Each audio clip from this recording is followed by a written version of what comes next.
नमस्कार, मेरा नाम रवि वर्मा। आप देख रहे हैं सत्य अभियान।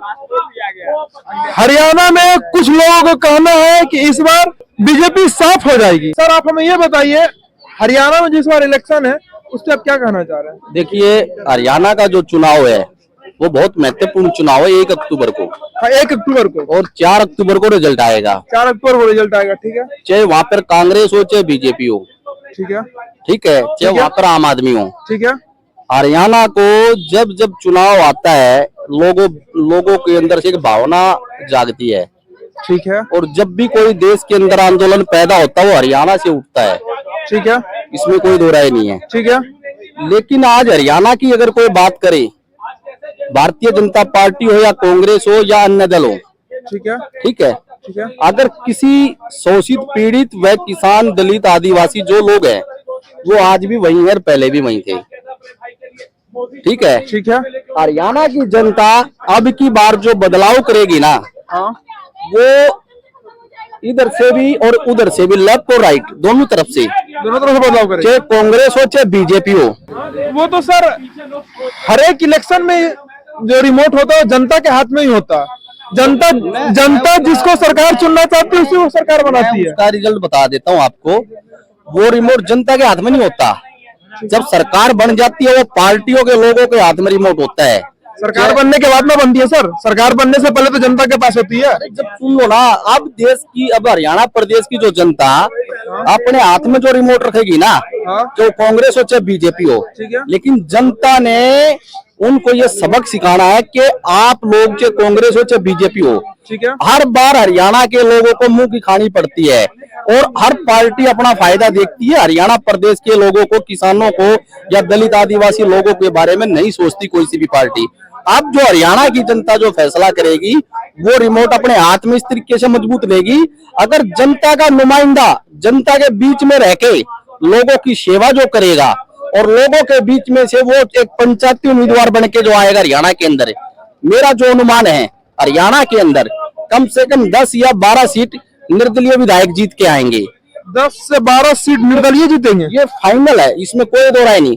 पिछली बार 8 जीते थे, अब की बार 4 और फालतू जीतेंगे 12। ठीक है। तो अब की बार मेरा नारा है हरियाणा के अंदर लंगड़ी सरकार। लंगड़ी सरकार किसको बोलते हैं? अगर कांग्रेस अपनी औकात दिखाएगी तो कांग्रेस की औकात जनता गिर सकती है। अगर बीजेपी अपनी औकात दिखाएगी बीजेपी की औकात जनता गिर सकती है। लेकिन मेरा ये निवेदन है कि हरियाणा की जनता ने अब की बार ये मौका नहीं चूकना है कि हरियाणा की जनता ने कांग्रेस को भी देखा, बीजेपी को भी देखा, 10 साल बीजेपी को देखा, 10 साल कांग्रेस को देखा। लेकिन हरियाणा की जनता बार बार ये इंतजार कर रही है 1 अक्टूबर कब आए।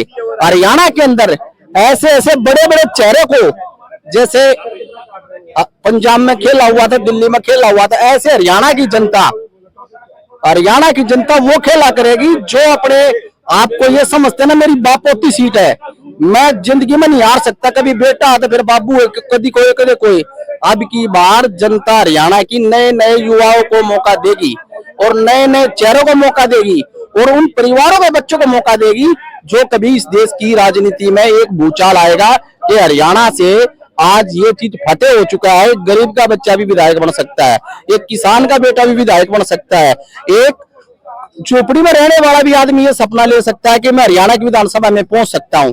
लेकिन जितने बड़े नेता है हरियाणा के अंदर, चाहे वो बीजेपी के हो चाहे वो कांग्रेस के हो, सबको मुंह की खानी पड़ेगी। ये मेरा आपसे निवेदन है। आप बताइए, बोल रहे हैं कि इस बार हरियाणा में लंगड़ी सरकार बनेगी। क्योंकि ऐसा हरियाणा की राजनीति का ये है, पहली बार ऐसा देखा हरियाणा में कि पहले पैसा दे के नौकरी लगती थी कांग्रेस के राज में। और ऐसा ही चौटाला के समय में, क्योंकि जेल भी गए, चौटाला को तो सजा भी हुई है इसी बात के लिए कि उन्होंने नौकरी, टीचरों की भर्ती में लिस्ट बदल, जिसके पैसे आ गए उसे नौकरी मिलती थी। ऐसा ही काम कांग्रेस ने किया। हुड्डा ने भी यही काम किया कि जो पैसा देगा उसकी नौकरी लगेगी। 5 से 6 आदमी उसने हर गांव में अपॉइंटेड कर रखे थे हुड्डा ने। ऐसे ही चौटाला ने किए थे। तो पहली बार भाजपा की जब सरकार बनी है, दूसरा टर्म था, 10 साल का उनका कार्यकाल हुआ बीजेपी का, उसमें बिना किसी पैसे के, बिना किसी भेदभाव के, बिना गरीब से गरीब बच्चे की भी नौकरी सरकारी लगी है।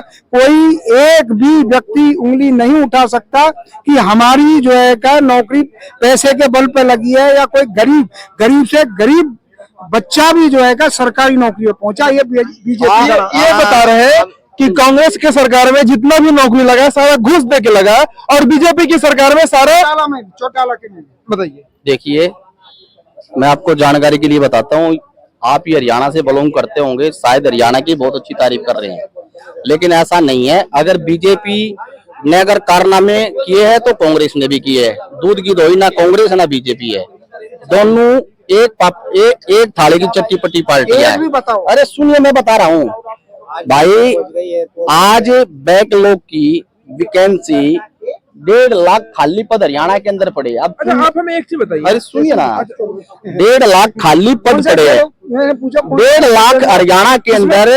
अरे भाई, 1.5 लाख तो उनके पूरे कर्मचारी। अरे भाई, उन्हें ये पता होना चाहिए, हरियाणा में 1.5 लाख कर्मचारी नहीं। एक छोटा सा राज्य है, एक छोटा सा राज्य, हरियाणा कोई इतना बड़ा नहीं है। ये 1.5 लाख की भर्ती कहाँ से वो करोगे, हैं? इन्हें पूछो। अच्छा सर, आप बता रहे इतना। अरे सुनिए, इसको जानकारी नहीं है, इसको नॉलेज नहीं है ना, हमें पता है ना। हरियाणा नहीं है, हरियाणा मात्र 10 लोकसभा। अच्छा, वह 1.5 लाख अच्छा सुनिए, मेरी बात तो सुनिए सरकारी, और 1.5 लाख के लिए। और अच्छा, आप मुझे ये बताइए, आप मुझे ये बताइए, हरियाणा जैसे प्रांत में 10 लोकसभा जहाँ सीटें हैं, ठीक है, सारा उत्तर प्रदेश का आदमी, बिहार का आदमी है, कितने लोगों को रोजगार हरियाणा देता है, आपको पता है? बताओ कौन से विभाग में? कौन से विभाग? आपने बताया कि 1 मिनट सर, आपने बताया कि उत्तर प्रदेश के, बिहार के लोगों को रोजगार हरियाणा देती है, तो आप हमें ये बताओ प्राइवेट सेक्टर में देती है कि सरकारी सेक्टर में देती है?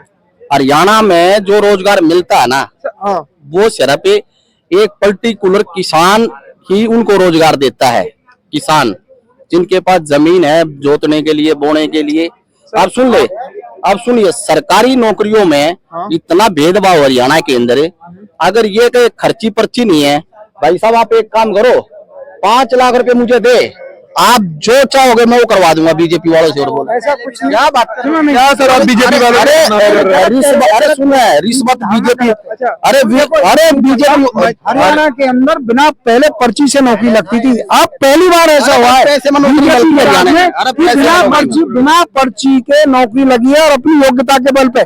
जैसे यूपी में ना, यूपी में गरीब से गरीब की भी योग्यता के अनुसार नौकरी लगी है। पैसे पहले क्या था कि मुलायम सिंह और अखिलेश के राज में रात में लिस्टें बदली जाती थी।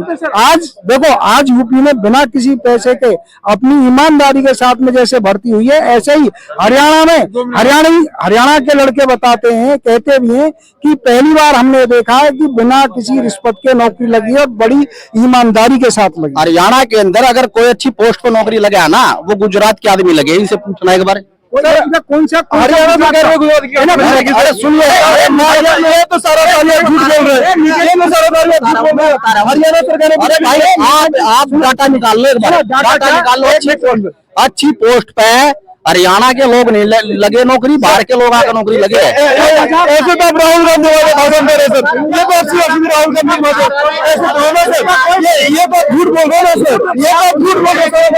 झूठ बोलने के लिए आते हैं, ये केवल यहाँ झूठ बोलने के लिए आते हैं, और इनका कोई आंकड़ा भी नहीं होता। ये देखिए कांग्रेस के चट्टे बट्टे कैसे कांग्रेस की तरह राहुल गांधी की तरह सिर्फ सभा झूठ बोल रहे हैं। ये प्राइवेट सेक्टर के जॉब दे रहे हैं, बिहार के अपने प्राइवेट सेक्टर के आगे हरियाणा में मजदूरी कर रहे हैं, और ये बोल रहे हरियाणा सरकार, कांग्रेस की सरकार जो थी वो बिहार के और गुजरात के आदमी सरकारी नौकरी दे रहे थे। ये बताइए, राहुल गांधी जैसे झूठा इंसान की तरह उनके सपोर्टर भी झूठ बोल रहे हैं। अब मैं बताऊं आपको, ये गया अभी, ये कांग्रेस का एक चट्टा बट्टा है, और इस पर कोई काम नहीं है, ना इसमें कोई आंकड़ा है, ना ये केवल यहाँ आता है झूठ फैलाने के लिए आता है। जैसे राहुल गांधी में ना आदत कि झूठा, जिसकी ए से लेकर जेड तक शुरुआती झूठ से होती है राहुल गांधी की, ऐसे ही इनके जो चमचा है ना कांग्रेस के टट्टू, वो भी ऐसे झूठ बोलते हैं। ना तो उनके पास कोई आंकड़ा होता है, ना उनके पास कोई तथ्य होता है, बेवजह बकवासबाजी करते हैं, और एक भी तर्क के सामने कोई भी कांग्रेसी या आम आदमी पार्टी वाला रुक नहीं सकता, क्योंकि आंकड़े और तथ्य पर जब बात आती है तो भाग जाते हैं, क्योंकि उन्हें यही सिखाया जाता है कि अगर आंकड़े और तथ्य पे वो कहें तो भाग जाओ, केवल झूठ फैलाओ। ये कांग्रेस के ब्लड में समा गया है और भी विपक्षी पार्टियों के ब्लड में समा गया है कि झूठ बोलो और भाग जाओ।